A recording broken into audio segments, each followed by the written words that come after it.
Hey everybody, welcome to another week of 180 seconds or less.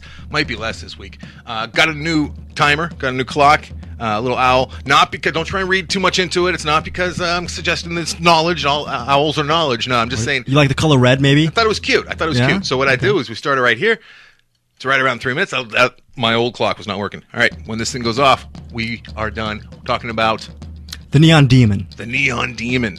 The sexiest film lover's pick of the week. So anyways, Elle Fanning plays Jessie, a 16-year-old wannabe model who moves to L.A., actually specifically Pasadena, California, to become the next big thing in the fashion industry. Sounds like a story we've all heard before, right? A young little deer in the headlights, which is actually a term they use in the movie, comes out to Hollywood to make it. And she's defenseless, and she's pretty, and she's just ripe for the picking of bad people, which she runs into many of.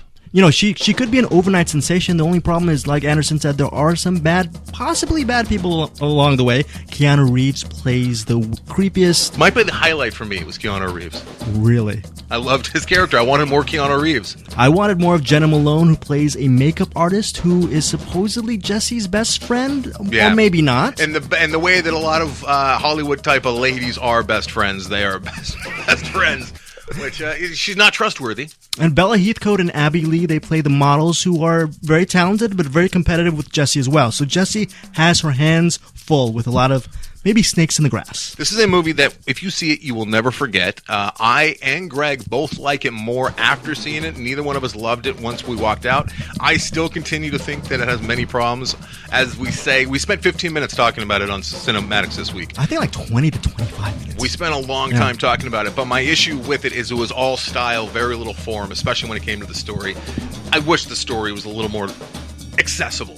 And the gore at the end is absolutely unnecessary. Not even that it grossed me out. I was just like, why?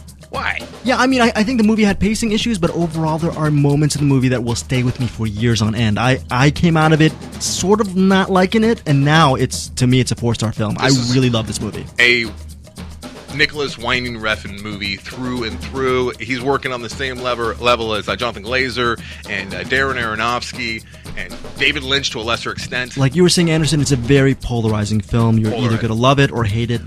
But we can say this: if you love movies, you should see this movie.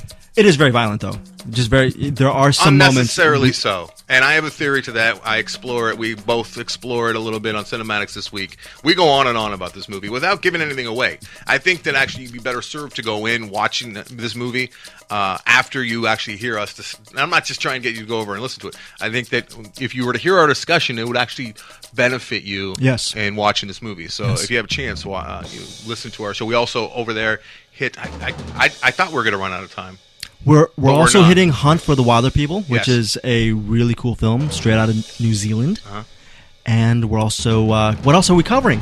We're covering Wiener Dog, Todd Solondz's new film, as well as Free State of Jones. Free State of Jones. Anyways, if you love Wiener Dogs, this is the movie to check out. Is that clock working, Anderson? No. Oh no, that's so sad. 30 seconds. Oh, it just ran. Clock issues once again. That's what happens when you use analog. Hey guys, thanks for checking out 180 seconds or more this week, I guess it is. And we'll come back next week. Next week. What? Next week. What are we doing? Next week? Swiss Army Man. We're doing BFG possibly next week? No. We're doing Swiss Army Man. Talking about 180 seconds or less. We're doing Swiss Army Man. Swiss Army Man. Yes. Yes. And for more information, please check out our podcast and news on thecinamaddics.com. CinemAddicts. CinemAddicts.